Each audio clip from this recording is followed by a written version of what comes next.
The confusion of sight and sound can delight and reverse the sense. Sight is more precise than sound, and yet less stereophonic. The one ear can hear whatever the other ear can hear, or nearly so, if it is loud enough. But frequently, one eye cannot see what the other eye sees, and so the brain doesn't know in halves what the other half is doing when you're seeing, and you are only seeing out of one eye.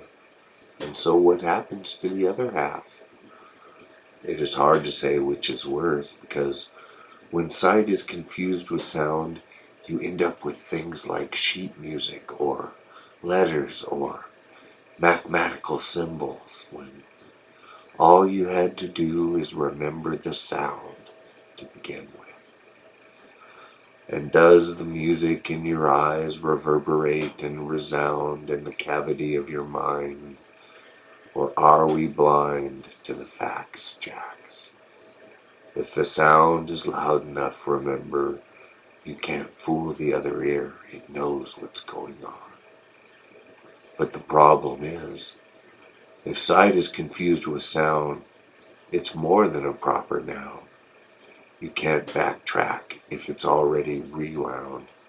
See, the problem is that if you only see with one eye, then the other eye is fooled, and so if you confuse sight with sound, one of your ears doesn't hear what the other ear is hearing. But this is a contradiction, since the other ear can always hear when the sound is loud enough.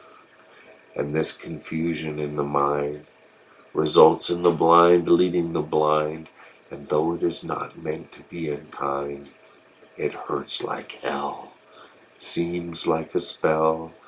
You can't help but dwell on the thoughts as they come round and round and round, like the circuits have come to town. And what if sight is confused with smell? Then everything is fine, because then, if you listen closely with your mind, you can actually hear the shine.